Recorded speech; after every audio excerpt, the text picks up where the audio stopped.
देख रहे हैं कच्चा चिट्ठा। कोरोना का खतरा अभी टला नहीं है, इसलिए मास्क पहनना जरूरी है। न्यूज 18 भी सबसे अपील करता है कि वो मास्क जरूर पहने। पीएम ने भी कहा है कि कोरोना से लड़ाई में मास्क ही एकमात्र हथियार है, इसलिए नेताओं से अपील है कि वो अपनी सभाओं और रैलियों में मास्क पहने और लोगों को भी मास्क पहनने के लिए कहें। और आइए पाक की एक और साजिश की बात करते हैं। आतंक परस्त पाकिस्तान एक तरफ तो शांति की बात करता है, संवाद से समाधान तलाशने की बात करता है, वहीं दूसरी तरफ पाकिस्तान की सेना और वहां के हुक्मरान भारत के खिलाफ साजिशों का मकड़जाल तैयार करने में जी जान से जुटे हैं। न्यूज 18 को मिली एक्सक्लूसिव जानकारी के मुताबिक कश्मीर घाटी में बड़ी आतंकी वारदात को अंजाम देने के लिए पाकिस्तान ने बारूदी साजिश रची है।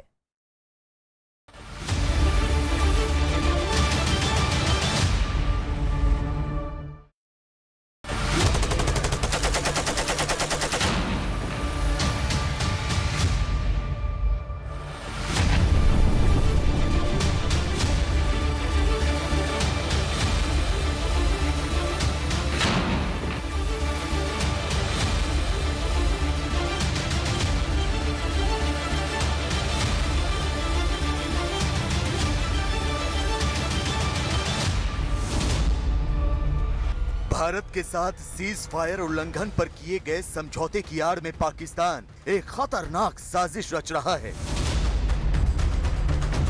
पाकिस्तान की सेना और खुफिया एजेंसी ISI अपने चहेते आतंकियों के जरिए कश्मीर को दहलाने का प्लान बना रही है।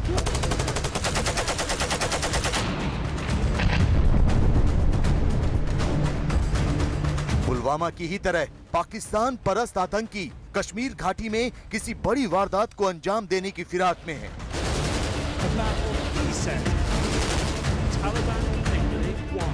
लेकिन भारत की सुरक्षा एजेंसियों को पाकिस्तान के पिट्ठू आतंकियों और पाकिस्तान सरकार के इस खुफिया प्लान की भनक लग चुकी है। इमरान के ऑपरेशन RDX का पर्दाफाश हो चुका है। इंटेलिजेंस रिपोर्ट के मुताबिक पुलवामा की तर्ज पर आतंकी कश्मीर में एक बड़ा हमला करने की फिराक में है। इसके लिए बाकायदा बड़ी तादाद में विस्फोटक POK से कश्मीर में लाने की भी कोशिश की जा रही है। खुफिया रिपोर्ट में यह भी बात साफ हुई है कि तकरीबन 50 किलो से ज्यादा विस्फोटक, जिसमें कि RDX भी शामिल है, वो आने वाले दिनों में श्रीनगर तक पहुंचाया जाना है। रिसर्च डिपार्टमेंट एक्सप्लोसिव यानी RDX, इसका धमाका बहुत घातक होता है। दूर तक धुएं का गुबार और बारूद की गंध फैल जाती है। इसकी जद में आने वाले लोगों के चीथड़े उड़ जाते हैं। तो पाकिस्तान अब इसी घातक बारूद RDX के जरिए कश्मीर घाटी में दहशत फैलाने का मंसूबा पाले बैठा है। पाकिस्तान ने अपने आतंकियों को RDX पार्सल करने का फरमान सुना दिया है। तो न्यूज 18 को मिली एक्सक्लूसिव जानकारी के मुताबिक पाकिस्तान सेना की मदद से आतंकी संगठन POK से RDX की खेप भारत भेजने की कोशिशों में जुट गए हैं। आतंकी 50 किलो RDX किसी भी तरह भारत भेजने की तैयारी कर रहे हैं। RDX दूसरे विस्फोटकों और हथियारों की खेप श्रीनगर तक पहुंचाई जानी है। सावधान रहने की जरूरत इसलिए है क्योंकि खुफिया जानकारी के मुताबिक 10 किलो से ज्यादा विस्फोटक आतंकियों ने केरन सेक्टर तक भेज भी दिया है। अगर ये खबर आई है कि वो वहां पर विस्फोटक भेज रहा है तो इसमें कोई हैरानी की बात नहीं है। पाकिस्तान कश्मीर के अंदर अमन को भंग करने के लिए या वहां की इकोनॉमी को तहस नहस करने के लिए किसी भी हद तक जा सकता है। और अफसोस की बात यह है कि पाकिस्तान का कहना मानने वाले या पाकिस्तान की शह पे ये हरकतें कराने वाले कश्मीर में अभी भी बहुत लोग हैं।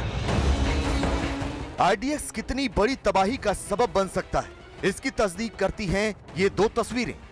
2019 में हुए पुलवामा आतंकी हमले की जांच में पता चला था कि आतंकियों ने IED नहीं बल्कि RDX का इस्तेमाल किया था। जिस गाड़ी में आत्मघाती हमलावर आदिल अहमद डार 350 किलो विस्फोटक लिए बैठा था, उसमें 60 से 80 किलो RDX भी था। यही नहीं, 1993 में हुए मुंबई बम धमाकों में भी RDX के इस्तेमाल की ही बात सामने आई थी।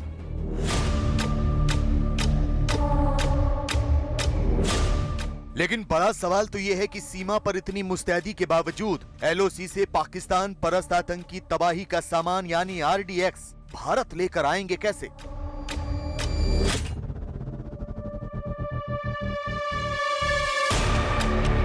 क्या बारूद पार्सल करने के लिए आतंकियों ने पाकिस्तान सेना की मदद से कोई प्लान तैयार किया है? दरअसल पाकिस्तान की सेना RDX और दूसरे गोला बारूद को POK भेजेगी, वहां इन्हें आतंकियों के सुपुर्द किया जाएगा। ये आतंकी सुरंग या फिर ड्रोन के जरिए RDX को भारत भेजेंगे। कश्मीर घाटी में सक्रिय आतंकी संगठनों के ओवरग्राउंड वर्कर मौत के इस सामान को आतंकियों तक पहुंचाएंगे। पाकिस्तान की तरफ से तस्करी करके भारत में हथियार और गोला बारूद भेजने का सिलसिला तो कोरोना काल में भी नहीं रुका। इसके लिए तो बाकायदा पाकिस्तान ने अलग अलग तरीके भी अपनाए। जमीन के रास्ते LOC क्रॉस करके भी हथियार भेजे गए, तो हवा के रास्ते ड्रोन के जरिए भी हथियार भारतीय इलाकों में गिराए गए। यही नहीं, नदियों में एक कोने से दूसरे कोने पर रबड़ की ट्यूब में भी हथियारों को छिपाकर भारतीय इलाकों में भेजा गया। पाकिस्तान को अच्छी तरह पता है कि भारत में घुसपैठ की कोशिश करने वाले आतंकियों के हाथों में हथियार हुए तो उन्हें मौके पर ही ढेर कर दिया जाएगा। यही वजह है कि वो POK से गांव वालों या आतंकियों को बिना हथियारों के भेजता है और उन्हीं के जरिए गोला बारूद LOC के पास छिपा दिया जाता है, जिन्हें बाद में भारतीय इलाकों में मौजूद आतंकी संगठनों के ओवरग्राउंड वर्कर वहां से उठाकर आतंकियों तक पहुंचा देते हैं। चौंकाने वाली बात तो यह है कि बिना हथियारों के आतंकियों को भेजना और अलग अलग तरीके से उन्हें हथियार मुहैया कराने के लिए पाकिस्तान अब उन क्वाड कॉप्टर का इस्तेमाल करने की भी तैयारी में है, जो पिछले दिनों CPEC की निगरानी के लिए खरीदा गया था। पाकिस्तान की सेना और ISI आतंकियों को हथियार पहुंचाने के लिए हर प्रकार के हथकंडे इस्तेमाल करती है। मिसाल के तौर पे एयर ड्रॉपिंग, ड्रोन ड्रॉपिंग, जमीनी रास्ते से भेजते वक्त प्रोफेशनल आर्म स्मगलर्स और नारकोटिक स्मगलर का मदद ली जाती है।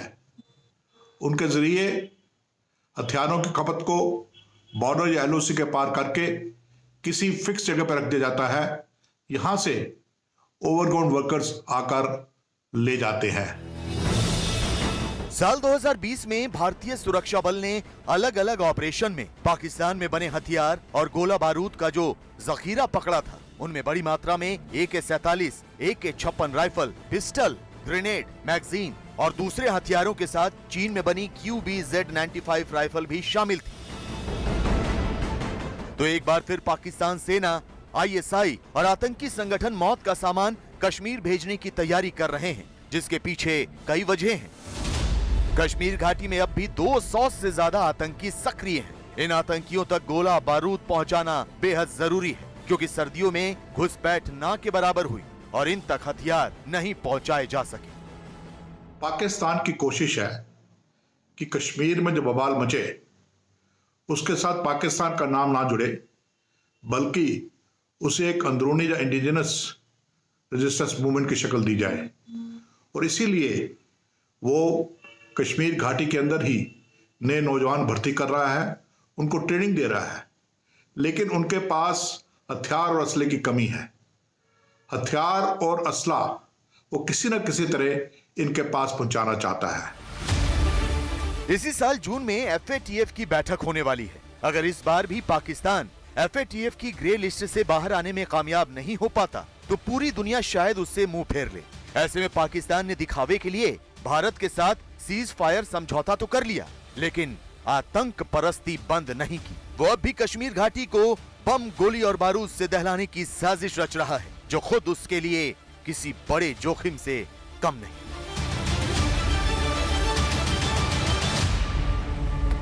दरअसल चीन हो या पाकिस्तान, इन दोनों का रिश्ता चोर चोर मौसेरे भाई जैसा है। लिहाजा दोनों ही की जो फितरत है वो एक जैसी है। चोर चोरी से जाए लेकिन हेरा फेरी से न जाए। तो उसी तर्ज पर इन दोनों शातिर पड़ोसियों ने अब भारत को घेरने की नई साजिशों का ताना बाना बुना है। चीन किसी तरह POK में अपनी पैठ बनाकर भारत को बुरी तरह उलझाने की फिराक में है। जहां भारत पहले ही पाकिस्तान से उलझा हुआ है, लेकिन चीन का यह प्लान उस वक्त चौपट होता नजर आया जब भारत के बीआरओ यानी बॉर्डर रोड ऑर्गेनाइजेशन ने एलएसी से एलओसी तक सड़कों का जाल बिछा दिया।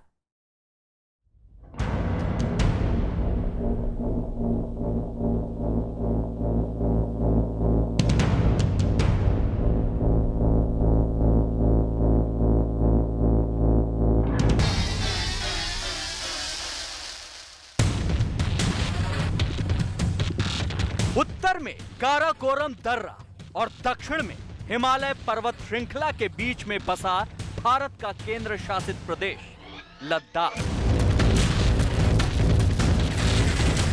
भारत और चीन सीमा पर 98,000 वर्ग किलोमीटर में फैला एक खूबसूरत इलाका लद्दाख,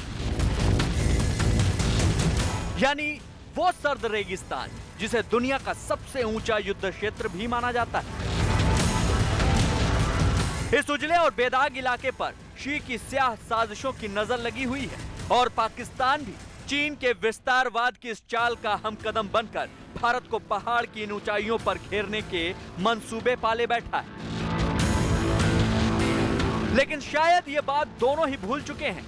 ये भारत है जो चीन की हर चाल को पहले ही पढ़ने में माहिर है, जबकि पाकिस्तान की तो रग रग से वाकिफ है।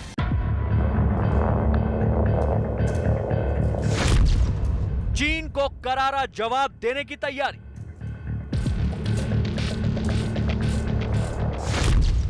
भारत बिछा रहा सड़क और पुलों का जाल।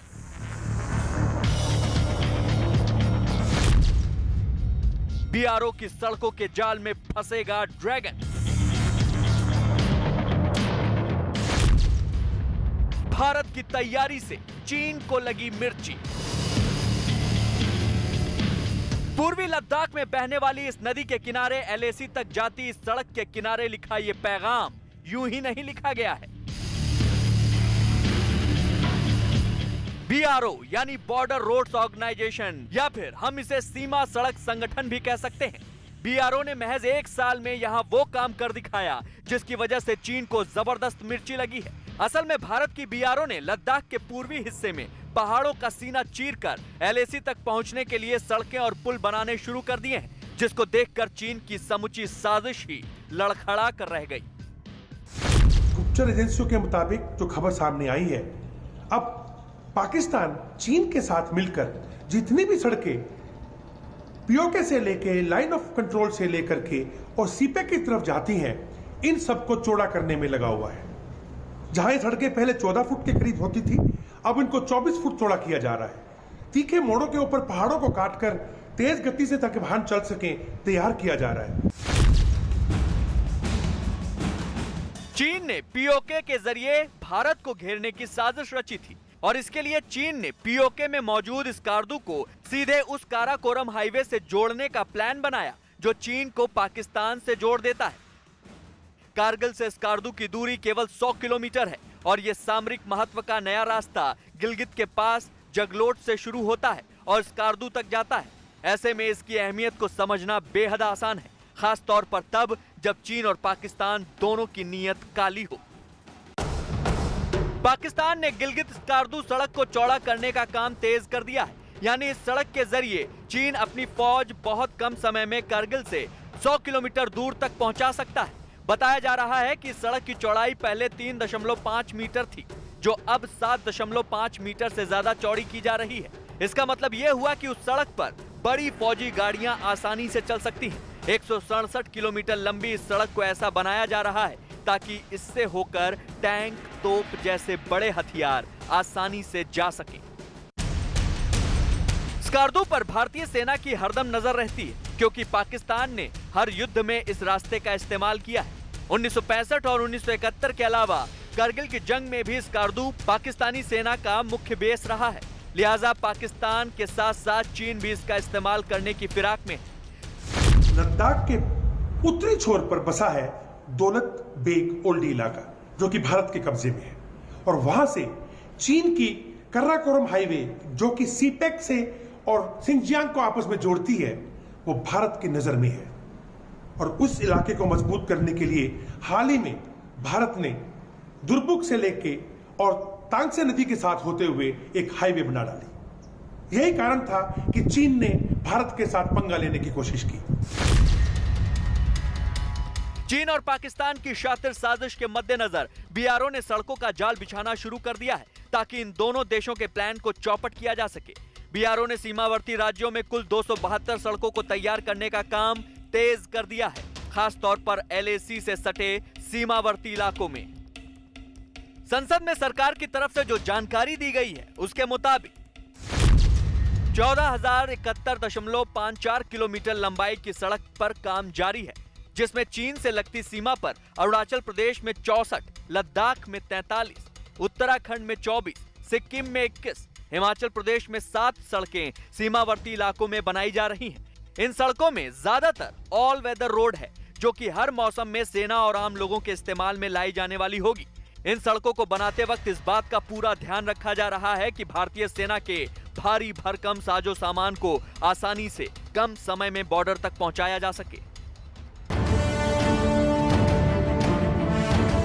यह तो भारत का एक मकसद है, लेकिन असली बात तो यह है कि लद्दाख में LAC के नजदीक बनी सड़कों के जरिए भारत को चीन और पाकिस्तान दोनों की सेनाओं को एक साथ मजा चखाने और उनका रास्ता काटने में आसानी रहेगी, क्योंकि एक बार भारत की सड़कों का जाल POK के नजदीक तक जा पहुंचा तो चीन की दुश्वारियां अब बहुत बढ़ जाएंगी और यही चीन नहीं चाहता। भारत ने चीन और पाकिस्तान की साजिशों से निपटने के लिए पूरी तैयारी कर ली है।